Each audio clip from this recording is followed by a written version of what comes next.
ይመስላችኋል? አሁን እስኪ ቲክቶኩንም ዩቲዩቡንም ተመልከቱ። ኢትዮጵያዊ ቀለም የለውም። አብዛኛው ነገራችን ካለባበሳችን፣ ከፀጉር አሰራራችን የኢትዮጵያ ኦርቶዶክስ ተዋሕዶ እምነት ትፍረስ፣ የሮም ካቶሊክ ትንገስ የሚለው አዋጅም የተቃወመ ህዝብ መኖሪያ መሆኗን ይገነዘባሉ። እውነቱ ቢመረንም ተሳክቶላቸዋል። ስለተሳካላቸው ነው ዛሬ እንዲህ አይነት ኢትዮጵያን ለማየት የተገደሉ። ገነት የምትገኘው ኢትዮጵያ ውስጥ ነው የሚል መረጃ ወጥቷል። ስለዚህ ኢትዮጵያ ባህር ዳር ውስጥ ነው ያለችው ሲል ምስክርነትን ሰጥቷል። እና ምዕራባውያኑ ይህንን ለምን ፈሩት? ሰላም ጤና ይስጥልን። በሀገር ውስጥና በመላው ዓለም የምትገኙ ወደ ቻናል ተከታታዮች ይኸው ዛሬም በእግዚአብሔር መልካም ፍቃድ ተገናኝተናል። እንግዲህ በእናንተ እገዛና በእናንተ እርዳታ ፕሮግራሜን ከጀመርኩበት ጊዜ ጀምሮ ዛሬ እስከደረስኩበት ደረጃ ድረስ እስክደርስ ከአጠገቤ ስላልተለያችሁ የሰብስክራይበር ወይም ደግሞ የተከታዮቻችን ቁጥር 100,000 ገብቷል። ሁላችሁንም ከመጀመሪያው እስከ መጨረሻው አብራችሁኝ የነበራችሁትን ሁሉ ያበረታታችሁኝን በተለያየ መንገዶች ያበረታታችሁኝን በሀገር ውስጥም በመላው ዓለም የምትገኙትን የፕሮግራሜን ተከታታዮች በልዑል እግዚአብሔር ስም አመሰግናለሁ ማለት እፈልጋለሁ። ጉዟችን ይቀጥላል።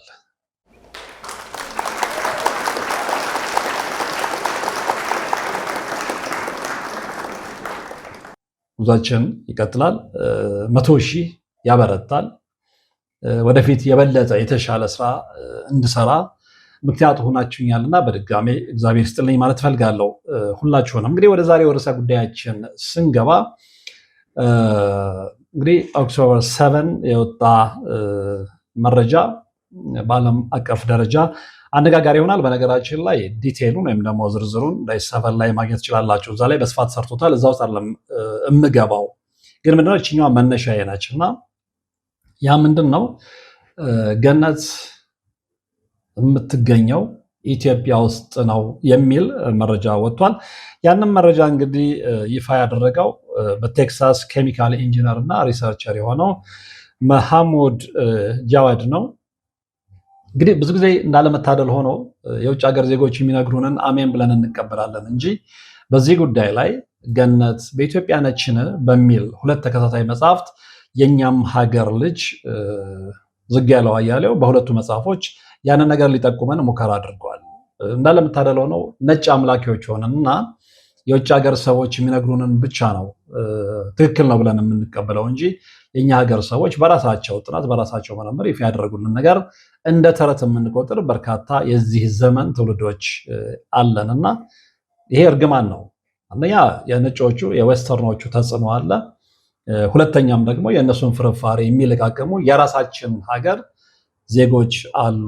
ምክንያቱም ነጭ ትክክል ነው ሀበሻ ሲሆን ትክክል አይደለም ብለው የፈረጁ እዛ የተማሩ እዛ ፍርፋሪ የሚያገኙ እንደዛ አይነት ሰዎች ማለት ነው እና በተቻላቸው መጠን ትውልዱን ከሀገሩ ታሪክ፣ ከሀገሩ ባህል፣ ከሀገሩ ሁለንተናዊነት ነቅለው ማውጣት ስለሚፈልጉ የነጭ አምልኮ ስላለባቸው ማለት ነው።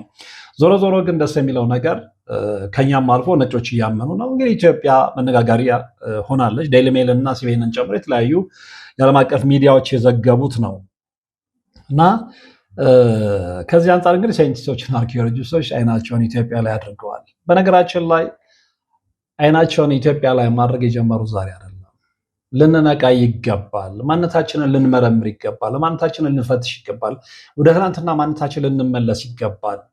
ያ ሲሆን ነው የደነዘዘው ትውልድ ሊነቃ የሚችለው እና እነሱ በተቻላቸው መጠን ሁሌም ሊያደነዙን ነው የሚፈልጉት። ስለዚህ ይሄ ነገር ዛሬ አይደለም የተጀመረላችሁ ፈልጌ ነው። ነጮቹ ምዕራባውያኖች ኢትዮጵያ ገነት እንደሆነች በፊት የሚያውቁታል። ይህንን መራራ እውነት ግን እነሱ ራሳቸው ያለመቀበል ብቻ ሳይሆን ኢትዮጵያውያኖች ይህንን እንዲያውቁ አይፈልጉም። ምክንያቱም ገነት ኢትዮጵያ ውስጥ እንደሆነች ካወቁ፣ ታሪካቸውን ካወቁ፣ ባህላቸውን ካወቁ፣ የትላንት ማንነታቸውን ካወቁ ወደ በፊት ማንነታቸው የሚመለሱ ከሆነ ምዕራባውያን ኢትዮጵያው ላይ ያላቸው ወይም ኢትዮጵያ ላይ ያላቸው ፍላጎት ኢንተረስት ይገደባል እና ያንን አይፈልጉትም። ፕላስ ትንቢቱም አለ። ስለ ኢትዮጵያ የተነገረው የወደፊት ትንቢት ምዕራባውያንን በእጅጉ ያስፈራቸዋል እና ከፊቱ ጀምሮ እንግዲህ ከ16ኛ ክፍለ ዘመን ጀምሮ የተለያዩ ሰነዶችንም ስንመለከት በተቻላቸው መጠን ይህችን ምስኪን ሀገር ለማዳከም ብዙ ጥረት ሲያደርጉ ቆይተዋል። ለምንድነው ኢትዮጵያን ማዳከም የፈለጉት? ለምንድነው ኢትዮጵያ ጠንካራ ሀገር እንዳትሆን የፈለጉት የሚለውን ነገር የዚህ ዘመን ትውልድ መርምሮ ሊያገኘው ይገባል እንጂ እነሱ የራሳቸውን ቅራቅንቦ ወደ ማራገፊያ አድርገውን አይናችንን፣ ልቦናችንን፣ አእምሯችንን በብዙ ነገር ከጋረዱ በብልጭልጭ ነገር ካታለሉን በኋላ የራሳቸውን አሳይመንት እየሰሩ ነው። ያም ሆኖ ግን እውነታው በጊዜው እንደዚህ ራሱን እየገለጠ መምጣቱ አልቀረም እና መሐሙድ ጃዋድ እንግዲህ ምንድን ነው ያለው? ቃል በቃል Eden was actually in Bahar Dar, a fertile region in northwestern Ethiopia near the southern end of Lake Tana, where the Blue Nile begins ሲል ነው ምስክርነትን የሰጠው።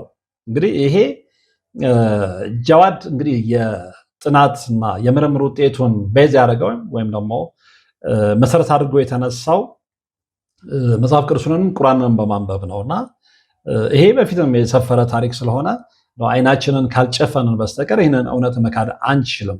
ስለዚህ እነ ጃዋድ ይህንን እንግዲህ በቁርአንም በባይብልም ላይ የተቀመጠውን ነገር መርምረው እውነቱን ነግሮናል ማለት ነው። ስለዚህ ኢትዮጵያ ባህር ዳር ውስጥ ነው ያለችው ሲል ምስክርነትን ሰጥቷል እና ምዕራባውያኑ ይህንን ለምን ፈሩት?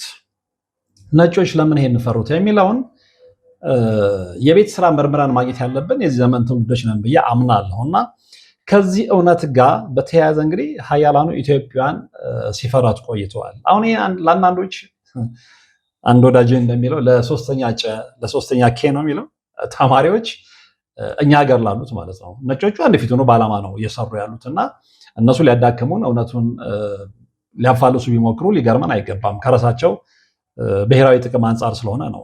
ግን የኛዎቹ ደግሞ ይሄንን ተረት የሚሉ የዶላር ፍርፋሪ ለቃቃሚዎች እውነቱንም እያውቁ ቢሆን ለነጭ አምላኪነታቸው በገጸ በረከትነት የሚሰጡት እውነቱን በመሸሸግ ነው እና ይህንን በደንብ ልንመረምር ይገባል እና የሆነ ሆኖ ይህንን እውነት ለመቀበል ለምንድን ነው የፈሩት? ሀያላኑ ኢትዮጵያ ለምንድን ነው የሚፈሩት የሚለውን ነገር በደንብ መመርመር ያለብን ይመስለኛል። እንግዲህ የድብቁ ዓለም መሪዎችና የሰይጣን ተከታዮች እንደሆኑ የተመሰከረላቸው በስፋት የተነገረላቸው የዓለማችን ሀያላን ዋነኛ አጀንዳ ጸረ ክርስቶስ ዘመቻውን ከግብ ማድረስ እንደሆነ በእነሱ ዙሪያ የተጻፉ በርካታ መጽሐፍቶች እና ሰነዶች ይመሰክራሉ። የአንድ ዓለም አስተዳደር ደጋግመን ያነሳ ነው ዋን ወርልድ ገቨርንመንት ግንባር ቀደም አቀንቃኞች ዓለምን በአንድ ቋንቋ በአንድ ሃይማኖት ሃይማኖት የሳይን ሃይማኖት እንደሆነ ይታወቃል። በአንድ የመገበያ ገንዘብ በአንድ መሪ ወይም ደግሞ በሳጥናኤል ለማስተዳደር ጎንበስ ቀና ማለትም ከጀመሩም በርካታ ዓመታት ተቆጥረዋል። እንግዲህ ጉዛቸው ቀላል አልነበረም ማለት ነው። ዓላማቸውን ከግብ ለማድረስ የተለያዩ ሀገራት መሪዎችና ህዝቦችን ማሳመን ነበረባቸው። በሀሳባቸው የተስማሙትን እየሸለሙ እንዲሁም ደግሞ በሀብት እያንበሸበሹ የተቃወሟቸውን ደግሞ የአገር መሪዎች ጣልቃ በመግባት ከስልጣን እያወረዱና ህዝቡንም በጦርነት በበሽታ በኢኮኖሚ ቀውስ እየቀጡ ዛሬ ላይ ደርሰዋል ማለት ነው። ይህንን ለማወቅ እንግዲህ የተለያዩ የዓለም አቀፍ ታዋቂ ጸሐፊዎች የጻፉትን በተለይ ደግሞ በዚህ በሴራው ዓለም ላይ የጻፏቸውን መጽሐፍቶች ማንበብ በቂ ነው። እንግዲህ አድገዋል፣ ሰልጥነዋል፣ ዘምነዋል የተባሉትን ሀገራት ጨምሮ ብዙዎች በመዳፋቸው ስር ወድቀዋል። በሌላ ወገን ደግሞ ለፈጣሪያቸው የታመኑና ሴራው የገባቸው እንግዲህ እንደ ኢትዮጵያ ያሉ ድሃ ቢሆኑም እንደ ኢትዮጵያ ያሉ በአምላክ በእግዚአብሔር የተመረጡ ሀገራት በሰይጣን የምትመራ ዓለም አጋር አንሆንም ሲሉ በአቋማቸው ጸንተው ዛሬ ድረስ ተጉዘዋል። ፈተናውም የበዛባቸው ለዛ ነው። በተለይ የመጨረሻው ዘመን ሲደርስ ሐሳዊ መሲህ ሲመጣ ለሐሳዊ መሲህ መንገድ የሚጠርጉ ሰዎች እንዲህ አይነት ሀገራትን በቁጥጥራቸው ስር ማድረጋቸው የሚታወቅ ነው እና ለድብቁ ዓለም መሪዎች እንግዲህ ኢትዮጵያ ድሃ ብትሆንም እምነቷን ጠብቃ የኖረች ሀገር እንደሆነች ይታወቃል። ይሄ ያስፈራቸዋል። ቅድም ነግሬያቸዋለሁ። ትንቢቱም አለ። ኢትዮጵያ ዛሬ ድሃ ብትሆንም ዛሬ ኋላ ቀር ብትሆንም ነገ ልትደርስበት የምትችለውን ነገር ያውቁታል መርምረው። መጽሐፍ ቅዱስም ላይ ቁርአንም ሌሎችም የእምነት መጽሐፎች ላይ አንብበው የደረሱበት እውነት አለ ስለ ኢትዮጵያ ማለት ነው። በተጨማሪ ደግሞ አሁን እነ መሐሙድ ጃዋድ እንደመሰከሩት ገነት ኢትዮጵያ ውስጥ እንዳለች ከቁርአንም ከመጽሐፍ ቅዱስም ሪሰርቻቸው ላይ ተነስተው ኮንክሉዥን ላይ ደርሰዋል። ይህንን እውነት መስማት ነው የማይፈልጉት ነጮቹ ምዕራባውያኑ። ኢትዮጵያን ወደው አይደለም የሚመላለሱት። እነ ቢል ጌትስ እነ ኦባማ በተለያየ ጊዜ መጥተዋል። እነ ኦባማ መጥተው ግብረ ሰዶማዊነትን ኢትዮጵያ ውስጥ ለማስፈር ሙከራ አድርገዋል። ለምንድን ነው ከባህሏ ካወጧት፣ ከእምነቷ ካወጧት፣ በግብረ ሰዶማዊነት ካጨማለቋት ከእግዚአብሔር ከቅዱስ መንፈስ እንደሚያርቋት ያውቃሉ። ስለዚህ እነሱ ላለቡትና ላሰቡት የአንድ ዓለም አስተዳደር ያመቻቸዋታል። አልተመቻቸውም ግን ምክንያቱም ህዝቡ ከበፊቱም ጀምሮ በእምነት ውስጥ ያለ ስለሆነ በተወሰነ መልኩ አሁን እየተሸረሸረ ቢመጣም ወጣቱን በተቻላቸው መጠን በቁጥር ስር ለማድረግ ቢሞክሩም እውነታውን ግን በውስጣቸው ይዘውታል። የሚያስፈራቸውም ያ ነው። አንድ ቀን ሲነቃ ወጣቱ አንድ ቀን ከእንቅላፋበት ሲባንን ወዴት እንደሚሄድ ያውቁታል። እና ያ እንዳይሆን ነው ጥረት እያደረጉ ያሉት። በተለያየ ጊዜ ቢል ጌትስ ይመጣሉ፣ ጄሞን አፕላይ ያደርጋሉ። በተለያየ ጊዜ ኦባማ ይመጣሉ፣ ግብረ ሰዶማዊነትን በተለያየ ጊዜ የተለያዩ ምዕራባውያን ይመጣሉ። የሚገርመው ደግሞ በእርዳታና በለጋሽነት ስም ነው የሚመጡት። ምን ያህሎቻችን ነቅተናል ነው። አሁን ትንሽ በዚህ ጉዳይ ላይ መርሃ ግብር የሚሰሩ ልጆች ሲውተረተሩ ትንሽም ቢሆን የሆነ ፍንጭ እያገኘ ወጣቱ መጥቷል እንጂ በእኛ ላይ ምዕራባውያን እያሴሩ ያሉት ነገር እስከዛሬ ድረስ በዝግ ነበረ። አሁን ግን ከሞላ ጎደል ህዝቡ ግንዛቤ እያገኘ መጥቷል። እና እንግዲህ ለድብቁ ዓለም መሪዎች ኢትዮጵያ ድሃ ብትሆንም እምነቷ ላይ እንደማትደራደር ያውቃሉ። እምነቱን ጠብቆ የኖረ ሀገር ደግሞ በቀላሉ ሰይጣናዊ እምነትን ተግባራዊ ማድረግ እንደማይችል በደንብ ተረድተውታል፣ ያውቁታል። ስለዚህ ሁልጊዜ በተለያየ አሳይመንት ግራ ሊያጋቡት ነው ጥረት እያደረጉ ያሉት። እና እንግዲህ ኢትዮጵያ የዛሬ ገጽታውን ሳትይዝ በፊት ሰፊና በብርቱዎች የምትመራ ሀያል ሀገር እንደነበረ ከኛ የበለጠ ምዕራባውያን ያውቁታል። እንደውም ዳንኤል ስቲሊን ብለዋል። ዳንኤል ስቲሊን ብዙ መጽሐፎች አሉት። በተለይ የሚታወቀው እንግዲህ ዘ ትሩ ስቶሪ ኦፍ ዘ ቢልድበርግ ክለብ የሚለው መጽሐፉ ላይ የጠቀሰው ነገር አለ እና ምዕራባውያን በተለይ የታዳጊ ሀገራት ወጣቶች ታሪካቸውን እንዳያውቁ በተቻላቸው መጠን ማድረግ ያለባቸውን ሁሉ ያደርጋሉ ያለው። ምክንያቱም ሰው ታሪኩን ካላወቀ እነ ማርክስ ጋርቬይም እንዳሉት ስር የሌለው ዛፍ ነው የሚሆነው። ስለዚህ ምዕራባውያን ደግሞ የታዳጊ ሀገር ወጣቶች ስር የሌለው ዛፍ እንዲሆኑ ነው የሚፈልጉት። ታሪካቸውን ካወቁ የእነሱ ዓላማ አይሳካም ነው። ስለዚህ ይህንን መርሃ ግብር የምትከታተሉ ሰዎች፣ በተለይ ደግሞ ወጣቶች ስለ ሀገራችሁ በደንብ ጠንቅቃችሁ ልታውቁ ይገባል። በምዕራባውያን ቁሳቁስ ልትሸወዱ አይገባም። በምዕራባውያን ርዕዮተ ዓለም ልትሸወዱ አይገባም። ብዙ ነገር መርምራችሁ ስትመለከቱ ስርዓተ ትምህርቱ የመጣው ከዛ ነው። ኦፍኮርስ ላይ ያሉት በምን ያህል ቁጥጥር ስር እንደሆኑ ይታወቃል። እና ምዕራባውያን በውድም በግድም የሶስተኛው ዓለም ሀገራት መሪዎችን እንዴት እንደሚቆጣጠሯቸው ያስታውቃል። እጃቸውን እንደሚጠመዝዙ ያስታውቃል። በቅርቡ እንኳን እና IMF ኢትዮጵያ ላይ ያደርጉ ያለውት ነገር ይታወቃል። እና ለብድር ለልገሳ ሲያመቻቹን ቢያንስ የዶላር አማውንት እንኳን ምን መሆን አለበት የሚለውን እየወሰኑ እንደሆነ ይታወቃል። እና IMF ኢትዮጵያ ውስጥ እያደረገ ያለው ነገር ከበፊት ጀምሮ ይታወቃል። እና ይሄ ግን ዛሬ የተጀመረ አይደለም ነው። ዛሬ የተጀመረ ኢትዮጵያንና ሌሎችም ሶስተኛ ዓለም ሀገራትን ማዳከም ዛሬ የተጀመረ አይደለም። በተለያየ የብድር ጫና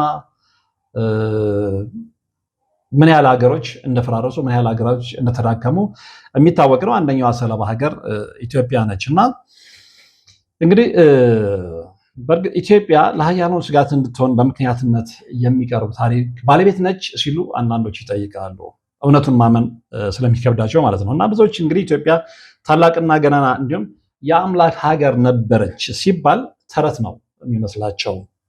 ወደ ታላቅነቱና ገናናነቷ ዳግም መመለሷንም ይጠራጠራሉ። እና በአውሮፓውያን ሴራ እንግዲህ በአእምሮ ቁጥጥር ስር የዋለ በተለይ ደግሞ እንደኛ ዘመን አይነት ትውልድ በቃ መኖር የሚመስለው አውሮፓ፣ ማደግ የሚመስለው አውሮፓ፣ ማጌጥ የሚመስለው መሰልጠን የሚመስለው አውሮፓ ለሚመስለው ትውልድ አእምሮውን ለተቀማ የዚህ ዘመን አሜሪካና አውሮፓ ናፋቂ ትውልድ እውነቱ ከተረት እንግዲህ ቢደባለቅበትም ሀቁን መፋቅ ግን አይቻልም። እና ኢትዮጵያ ታላቅ ገናና ነበረች ስንል ባዶ ቅዠታችንን ማስረጃ አድርገን አይደለም።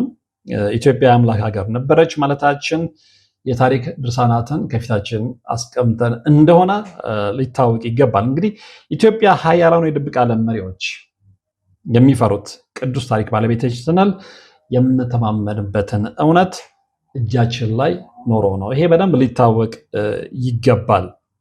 ለብዙዎች እንግዲህ ተረት የሚመስላቸው የኢትዮጵያ የጥንት ታላቅነትና ገናናነትን በጽሁፍ ማስረጃ ማሳየቱ አንድም ያንቀላፉትን አይን ለመግለጽ ይረዳል፣ ሁለትም የሀያላን መንግስታትን ስጋት ምንጭ ለመጠቆም በቂ ምክንያት ይሆናል ብዬ አስባለሁ። እና እንግዲህ በተለይ ውሏችሁንና አደራችሁን ከጥንት የታሪክ መጽሐፍት ጋር ያደረጋችሁ የኢትዮጵያ የጥንት ግዛት ግብፅንና ሱዳንን ያጠቃልል እንደነበር ይጠፋችኋል ብዬ አላስብም። በዚህ ጉዳይ ላይ በተለይ ደግሞ ነፍሳቸውን ይማርና ክቡር ዶክተር ከበደ ሚካኤል የዓለም ታሪክ በሚለው መጽሐፋቸው ላይ በጣም በሚገርም ሁኔታ የኢትዮጵያን በተለይ ደግሞ ቀደም ብላ የነበረችውን የኢትዮጵያን ገጽታ በደንብ ስለውታል።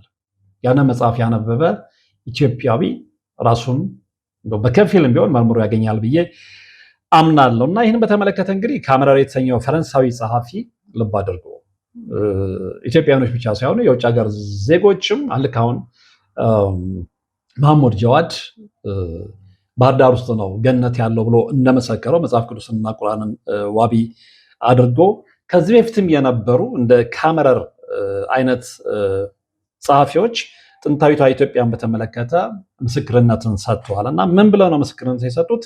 በግብፅ ሀገር ከሚገኘው ከአስዋን ከተማ ጀምሮ ሱዳንን ጨምሮ ዛሬ ከያዛቸው ግዛቷ ጋር ደርባ የገዛችበት ጊዜ ነበር ሲሉ ነው የተናገሩት። አዎ ይሄ እውነት ለዚህ ዘመን ትውልድ ተረት ሊመስለው ይችላል።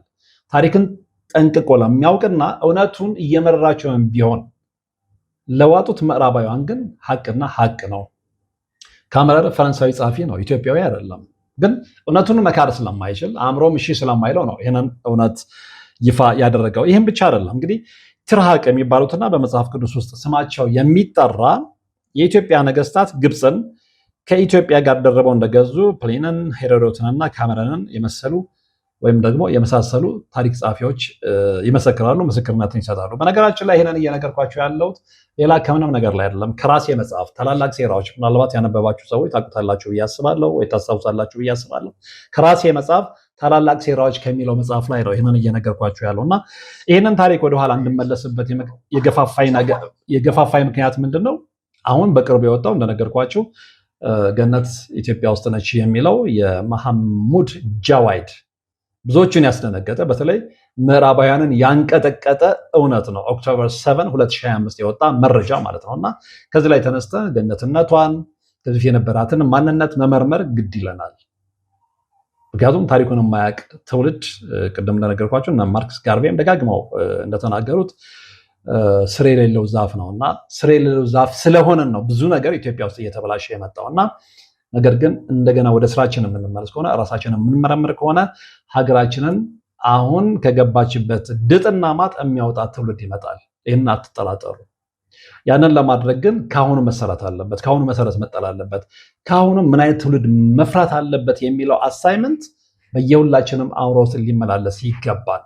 የዛ ጊዜ ነው ጠንካራ የሆነ ትውልድን ኢትዮጵያን እንደገና አሁን በዚህ አይነት ሁኔታ ያለችን እየተንገራገረች ያለችን ኢትዮጵያን እንደገና በሁለት እግሯ እንድትቆም የሚያደርግን ትውልድ ማፍራት የሚቻለው በዚህ አይነት ሁኔታ ነው እና እንግዲህ ይህ የትላንት ማንነቷ ነው ሀያላኑ የፈሩት። እንደዚህ አይነት ምስክርነት ሲሰጥ ደግሞ የበለጠ ፍርሃታቸው እንደሚጎላ ምንም ጥርጥር የለም እና ወደ ትላንት ማንነቷ ከተመለሰችም በእነሱ የዓለም አስተዳደር ስርዓት ውስጥ ለመግባት አሻፈረኝ እንደምትል ቀድመው ተገንዝበዋል እና የሴራቸው ማራገፊያ ወደብ አድርገዋታል ማለት ነው እና የወጣቶቿን ስነ ልቦና በመስለም ምዕራባውያንን ናፋቂዎች አድርገዋቸዋል። አሁን እስኪ ቲክቶኩንም ዩቲዩብንም ተመልከቱ። ኢትዮጵያዊ ቀለም የለውም። አብዛኛው ነገራችን ካለባበሳችን፣ ከፀጉር አሰራራችን፣ ጆሯቸው ላይ ከሚያደርጉት ሎቲ አንፃር እንዳለ ኢትዮጵያዊ ቀለም የለውም። ምናልባት አንዳንዶቻችሁ መከራከሪያ እንግዲህ ሎቲ የኢትዮጵያ ጀግና ድሮ ገዳዮች ዝሆን፣ አንበሳ ምናምን የሚገድሉ ጀግኖች መለያ ነው ልትሉ ትችላላችሁ። ሊሆን ይችላል። ግን የአሁኑ ትውልድ እንደዛ በጀግንነት ነው ወይ ሎቲ እያደረገ ያለው? አይደለም። ምዕራባውያን ራፐሮችን ተመልክቶ ነው ለምንድነው የሚያደርጉት ምናምን የሚለውን እንኳን አይመረምርም እና ይህንን ነቅተን ካልታገልን በስተቀር ሁሌም የምዕራባውያን መቀለጃ ነው የምንሆነው። የወጣቶቿን እንግዲህ ስነ ልቦና በመስለም ምዕራባውያንን ናፋቂዎች አድርጓቸዋል። ብዙዎቻችሁ እንደምታስታውሱት ለምሳሌ በዘመነ ደርግ እድሜያቸው የደረሰ ታስታውሳላችሁ ብዬ አስባለሁ። የአንድ ሀገር ልጆችን እርስ በርስ በማዋጋት ደም አፋሰዋል። በሃይማኖት ስም እንደነ ፔድሮ ፓይዝን አይነት ሰዎችን በመላክ ጥንታዊ ሃይማኖት ንደው አዲስ ሃይማኖት ህዝብ እንዲቀበል ለማድረግ ጥረዋል። ይሄ ሁሉ እንግዲህ ኢትዮጵያን ለማዳከም ነው። በታሪክ ተመራማሪነት ስም ጀምስ ብሩስን በመላክ መጽሐፈ ሄኖክን ጨምሮ በርካታ ቅርሶችን አዘርፈዋል። ይሄ በደንብ ሊገባን ይገባል፣ የምዕራባውያን ሴራ።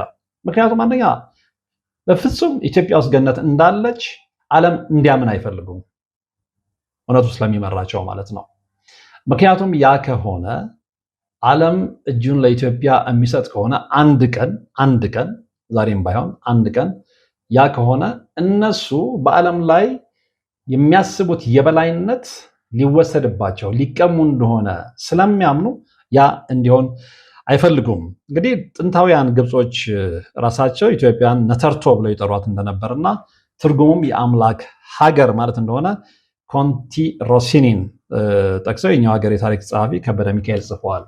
ይሄን ታዲያ እንዴት ምዕራባውያንን ሊያስደስታቸው ይገባል? እና እንግዲህ ከዚህ በተጨማሪ ኃያላኑ የድብቅ ዓለም መሪዎች ኢትዮጵያ ሳያዩኝ የሚያምኑኝ ብፁዓን ናቸው የሚለው አምላካዊ ቃል የተፈጸመባት ሀገር እንደሆነችም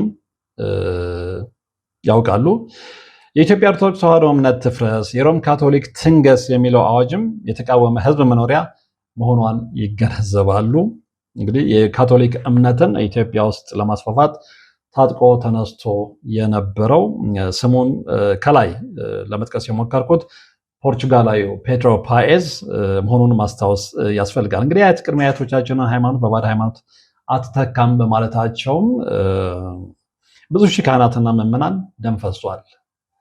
እንደዚህ መስዋዕትነት የተከፈለበትን ነገር ነው አሁን እኛ ዋጋ እያሳጣ ነው ያለ ነው እና በእነዚህና እንግዲህ በመሰል በርካታ ምክንያቶች በቀላሉ እጃቸውን እንደማትገባ ይረዳሉና የፍርሃታቸው ምንጭ ይሄው ነው እና እንግዲህ የድብቁ ዓለም ሀያላን መሪዎች በእምነታቸው የጸኑ በተለይም ደግሞ እነሱ የሚቃወሙትንና ከምድር እንዲጠፉ የሚሹትን እምነት የሚያራምዱ ሀገራትንና ሕዝቦች እየተከታተሉ ለማጥፋት ሲሞክሩ ታይተዋል።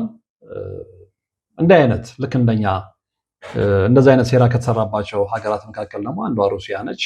የሩሲያ ኦርቶዶክስ እምነት ተከታዮች በተለይ ደግሞ 18ኛው ክፍለ ዘመን ላይ ብዙ ስቃይ ተመልክተዋል እና ምዕራባውያን እንግዲህ እምነቱን አይፈልጉትም። ስለዚህ በተለይ ደግሞ የኢትዮጵያ ጥንካሬ የቱ ጋር እንዳለ ያውቁታል። ከእምነት ጋር የተሰናሰለ ከእምነት ጋር የተቆራኘ እንደሆነ ያውቁታል። ቅድም እንዳልኳችሁ ነተርቶ ብለው የሚጠሯት የአምላክ ሀገር እንደሆነች ያውቃሉ። ስለዚህ ያ ቤዝ የሆነው ደግሞ ምን ላይ እንደሆነ ስለሚያውቁ ያንን መሰረት ነው ማጥፋት የሚፈልጉት እና እንዲህ አይነት ነገር ከበፊት ጀምሮ ሲደረግ የነበረ ነው። ይሄንን ልብ ልንል ይገባል። ይሄንን ካላወቅን የምዕራባውያን ሴራዎችን ካላወቅን ዛሬም ነገም ከነጎዲያም የእነሱ ተቀጽላ ሆነን ነው የምንቀጥለውና ሁሌም ደግሞ ሰዎችን እየተከተሉ የሰዎች ባሮች ሆነው ከመሄድ የበለጠ በቁም መሞት የለም እና በነገራችን ላይ የትኛውም ሀገር ያለ ውድቀት ዛሬ የደረሰበት ደረጃ ላይ ኢቨን ምዕራባውያንን ጨምሮ ማለት ነው አልደረሱም እና እነሱ ያንን መንገድ እንድንከተል አይፈልጉም። እነሱ የሄዱበትን የጥንካሬ ወድቀው ተነስተው ዛሬ የደረሱበትን ደረጃ እኛ እንድንደርስ አይፈልጉም። ምክንያቱም ቅድም እንደነገርኳችሁ ቦታ መለወጥ ስለማይፈልጉ፣ ሁሌም ዓለምን በበላይነት መቆጣጠር ስለሚፈልጉ፣ ሁሌም ዓለምን በበላይነት እየተቆጣጠሩ የሶስተኛው ዓለም ዜጎችን በባርነት አብዛኛው የምዕራባውያን ሀገራት ያሉ የውጭ ሀገር ስደተኞች ናቸው ጉልበት ስራ የሚሰሩት ርካሽ የሰው ኃይል ስለሚያስፈልጋቸው ማለት ነው እና እነዛ ሰዎች ጉልበታቸውን ይዘው ሀገራቸው ላይ ቢሰሩ ሀገራቸው ምን ያህል ሊያለሙ እንደሚችሉ ይታወቃል እና ያንንም በሰይራ ነው የሚያጠፉት። የትኛውም ሀገር የራሱን ማዕድን የራሱን ሪሶርስ ተጠቅሞ በራሱ የሰው ኃይል እንዲጠቀም አይፈልጉም። ስለዚህ በገንዘብ በተለይ የተማሩ ሰዎችን በገንዘብ በማታለል ከፍተኛ ደሞዝ በመክፈል የእነሱ ቅጥረኛ በማድረግ ጉልበትና አእምሮን መበዝበል ለምዕራባውያን አዲስ ነገር አይደለም እና ይሄ በደንብ ሊገባን ይገባል። ሌላው እንግዲህ ኢትዮጵያ የድብቁ ዓለም መሪዎች ትኩረት መሆን ከጀመረችም ሰነባብታለች። ይህም አብሮ መታየት መቻል አለበት። ለምሳሌ ቅድምም ለመጠቃቀስ የሞከርነው ነገር ነበረ። የአፄ ሱስንዮስን ወደ ካቶሊክ እምነት ለመቀየር በተደረገው ሂደት እንግዲህ ብዙዎችን ደም ያፈሰሰ ጦርነት እንደተነሳ የሚታወቅ ነው። በ14ኛ ክፍለ ዘመን መጀመሪያ ላይ መሆኑን ልብ ልንል ይገባል። ሌላው በ1603 እንደ አውሮፓውያን አቆጣጠር ዓመተ ምህረት እንግዲህ ቅድም የጠቀስኩ ፔድሮ ፓየዝም ኢትዮጵያ እንደረገጠ ያደረገው የመጀመሪያ ነገር ምንድን ነው? ኢትዮጵያ ውስጥ የሚኖረውን ፖርቹጋላዊ የኢየሱሳውያን አለቃ ጆን ጋብርኤልን ማግኘት ነበር እና ግንቦት 17 ቀን 1603 ዓመተ ምህረት ከጆን ጋብርኤል ጋር የተገናኘው ፓየዝ ጊዜ ማጥፋት አልፈለገም። ከአራት ቀን በኋላ እንግዲህ ወደ ፍሬሞና አመራ። ፍሬሞና በወቅቱ የኢየሱሳውያኑ መኖሪያ የነበረች ገዳም ነች እና ሴራው መጠንሰስ የጀመረው ከዛ ጊዜ ጀምሮ ነው። ኢትዮጵያን የማዳከም ኢትዮጵያን ቅርሶች የመዝረፍ የኢትዮጵያን ውድ ሀብቶች ይዞ ወደ ራስ ሀገር መመለስ የተጀመረው ከዛ ጊዜ ጀምሮ ነው እና ፓየዝ እንግዲህ በኢትዮጵያ ታላቅ ዓላማ ስለነበረው ምንድነው ያደረገው? የካቶሊክ እምነትን ከማስፋፋት ባሻገር አማርኛና ግዕዝን ጠንቅቆ ነው ያወቀው። እንግዲህ ምን ያህል ርቀት እንደሚሄዱ ተመልከቱ። አንድን ሀገር መዝረፍ ሲፈልጉ፣ አንድን ሀገር መቆጣጠር ሲጀምሩ መጀመሪያ የሚያደርጉት ከህዝቡ ጋር ይለማመዳሉ፣ ከህዝቡ ጋር እጅና ጓንት ይሆናሉ። ከዛም ውጭ ጠንቅቀው የዛን ሀገር ቋንቋ ነው የሚያጠኑት እንዲመቻቸው ማለት ነው። እና ፓየዝ ያደረገው ምንድነው? አማርኛና ግዕዝን ጠንቅቆ ማወቅ ብቻ ሳይሆን በደንብ ነው የተራቀቀበት እና በችሎታው ከተማረኩ ሰዎች መሃል አንዱ እንግዲህ አጼ ዘድንግል ነበረ። አጼ ዘድንግል በፔድሮ ፓየዝ የአማርኛና የግዕዝ ችሎታ በጣም ከመደነቁ የተነሳ ተደንቆ ዝም አላለም። ምንድን ነው ያደረገው? ተጽዕኖ ከፍተኛ ስለነበር ይከተለው ከነበረው የኦርቶዶክስ እምነት ልብ አድርጎ ወደ ካቶሊክ እምነት ለመቀየር ነው የወሰነው እና ይህን ጊዜ እንግዲህ ፓየዝ በዘድንግልን ውሳኔውን ቸኩሎ ይፋ እንዲያደርግ ነበር ያስጠነቀቀው። ምክንያቱም የህዝቡና የካህናቱ ቁጣ ምን ሊሆን እንደሚችል ቀድሞ ተንብዮ ስለነበረ ማለት ነው። አጼ ዘድንግል ግን የፔድሮ ፓየዝን ማስጠንቀቂያ ችላ ብሎ ወደ ካቶሊክ መቀየሩን ይፋ ያደርጋል። በዚህ ድርጊቱ የተበሳጩ የኦርቶዶክስ ተዋሕዶ እምነት ተከታዮች ምንድን ያደረጉት? ይነሱበትና ጦርነት ይከፍታሉ። ከዛ በውጊያው ላይ ይሞታል እና ለዚህ ጽሁፋችን እንግዲህ ማጠናከሪያውን ዘንድ ለሪፈረንስ እንዲረዳቸው የዶክተር ከበደ ሚካኤል የጻፉትን መጽሐፍ እንድታነቡ እጋብዛችኋለሁ እና እዛ ላይ በስፋት ያንን ተናግረውታል። ከዛ ውጭ እንግዲህ ከፔድሮ ፓየዝ ሌላ በተጠቀሰው ጊዜ አይናቸውን ኢትዮጵያ ላይ ከጣሉና ስፍራው ድረስ መጥተው በአሳሽ ስም ልብ አድርጉ፣ በአሳሽ ስም ነው የመጡት። ቅርስ ከዘረፉ የውጭ ሀገር ዜጎች መካከል አንደኛው ጄምስ ብሩስ እንደሆነ ይታወቃል እና እንደ አውሮፓውያን አቆጣጠር ዲሴምበር ወይም ደግሞ ታህሳስ 14 ቀን 1730 ዓ.ም ነው ኪንያርድ ውስጥ የተወለደው። ጄምስ ብሩስ እንግዲህ የብሉ ናይልን ወይም ደግሞ አባይን መነሻ የጠቀመ የመጀመሪያው ሰው እንደሆነ የተነገረለት ብሩስ በሃሮና በኤደንበርግ ዩኒቨርሲቲ ትምህርቱን የተከታተለ ቢሆንም የወይን ሻጭ ልጅ እንደነበረም ይታወቃል። ዞሮ ዞሮ እንግዲህ በጣም ታዋቂ ስለነበረ ወደዚህ መጣ። እዚህ ከመጣ በኋላ ኢትዮጵያን ቅርስ መጽሐፈ ሄኖክን ጨምሮ ይዞ እንደሄደ ይታወቃልና ይህንን ሁሉ የምነግራችሁ ለምንድን ነው? ነጮች የኢትዮጵያን መነሻና መድረሻ ማወቅ የጀመሩ ዛሬ አይደለም። የኢትዮጵያን ጥንካሬ፣ የኢትዮጵያ ግዛት የት ድረስ እንደነበረ። ስለዚህ በዛ መልኩ ከቀጠለች፣ በእድገቷ ከቀጠለች፣ በስልጣኔዋ ከቀጠለች የቱ ጋር እንደምደርስና ለምዕራባውያን ለዓለም ስጋት እንደሆነች ስለሚያውቁ ሴራቸውን የሴራ መረባቸውን ጥለው ኢትዮጵያን ማዳከም የጀመሩት ከዛ ጊዜ ጀምሮ ነው። ስለዚህ ከሞላ ጎደል እውነቱ ቢመረንም ተሳክቶላቸዋል። ስለተሳካላቸው ነው ዛሬ እንዲህ አይነት ኢትዮጵያን ለማየት የተገደድ ነው። ስለዚህ አሁን ቆም ብለን ማሰብ ያለብን ምንድነው? ኢትዮጵያ በቃ ነው የዛሬ ማንነቷ አይገልጻትም፣ ኢትዮጵያ የዛሬ ማንነቷ አይወክላትም ብለን ልናስብ ይገባል። ይህንን ለማሰብ ደግሞ እንደዚህ አይነት ታሪኮችን መመርመር ይገባናል። የዚህ ዘመን ትውልዶች አሳይመንቱ የኛ ነው፣ የማንም አይደለም፣ ነገ የሚመጣው ትውልድ አይደለም። ህይወት እንግዲህ ዱላ ቅብብል ነው። ስለዚህ ዛሬ እኛ መልካም ነገር ለሚቀጥለው ጄኔሬሽን ወይም ደግሞ ለሚቀጥለው ትውልድ የማንሰጠው ከሆነ ከዚህ የበለጠች የማንፈልጋት ኢትዮጵያ ነው የምትመጣው። ስለዚህ እንደዛ እንዳይሆን ጠንካራ ኢትዮጵያ፣ እንደ በፊቱ የሰፋች ኢትዮጵያ፣ የምትፈራ ኢትዮጵያ፣ ዓለም የሚያከብራትን ኢትዮጵያ ማየት የምንፈልግ ከሆነ የምረ ለሀገራችን ፍቅር ያለን ከሆነ ታሪካችንን መመርመር ይኖርብናል ብዬ አምናለሁ፣ አስባለሁ። ይሄ ደግሞ ይሄው እንደ ማሙድ ጃዋድ አይነት ሰዎች ምስክርነትን እየሰጡ ነው። ከዛ በፊትም ቅድም የጠቀስኳቸው የዓለም ተመራማሪዎች ምስክርነትን ሰጥተዋል። ይህንን እውነት አምነን እንቀበል። የምዕራባውያን ድለላ ይቅርብን። በምዕራባውያን ሲኒማዎች ላይ የምንመለከተው ፊክሽን አያታለ አእምሯችንን ተቆጣጥረውታል። በፊልሞቻቸው፣ በሙዚቃዎቻቸው ራሳችንን እንድንጠላ፣ የራሳችንን ነገር እንድንንቅ፣ ምዕራባውያንን እንድናመልክ፣ ምዕራባውያንን አምነን እንድንቀበል፣ ትክክል ናቸው እንድንል፣ እኛ ስህተተኞች ነን ብለን ውስጣችንን እናሳምን በደንብ አሳይመንታቸውን ሰርቷል። አሁን ግን ልንነቃ ይገባል። የመንቂያው ጊዜ አሁን ነው። የመንቃው ጊዜ አሁን ነው። ተመራማሪዎች መጽሐፍ ቅዱስና ቁርአንን ጠቅሰው ገነት የምትገኘው ሀገራችሁ ውስጥ ነው ሲሉን ልንፈዛ አይገባም። እነሱ በዚህ ደረጃ ተመራምረው ያረጋገጡልን እውነት እኛ ለምንድን ነው ዲና የምናደርገው? ስለዚህ ወጣቶች ከመቼውም ጊዜ በላይ ነቅተን ለሀገራችን መስራት ያለብን ጊዜ አሁን ነው ብዬ አምናለሁና እርግጠኛ ነኝ ከዚህ መርሃ ግብር ጠቃሚ የሆነ ቁም ነገር እንደተከታተላቸው። በቀጣይ እንግዲህ ሌላ እንደዚሁ በጥናት ላይ በንባብ ላይ በማስረጃና በመረጃ ላይ የተደገፈ ጠቃሚ መረጃ ይዤ እቀርባለሁ። እንደ እግዚአብሔር ፍቃድ እንግዲህ የጨለማው ኃይላትን ሴራ እየገለጥን እየተነጋገርን እየተወያየን ሀሳብ እየተለዋወጥን እንቀጥላለን። በድጋሚ 100 ሺህ ስላስገባችሁኝ ከልብ ከልብ አመሰግናለሁ። በቀጣይም የተሻሉ ስራዎችን ይዤ እቀርባለሁ። ስለዚህ አሁንም አብሮነታችን አይለይን ማለት እፈልጋለሁ። አብራችሁኝ ስለነበራችሁ ወደፊትም አብራችሁኝ ስለምትሆኑ ከልብ ከልብ አመሰግናለሁ። እግዚአብሔር ይስጥልኝ። አበቃው። ሰላም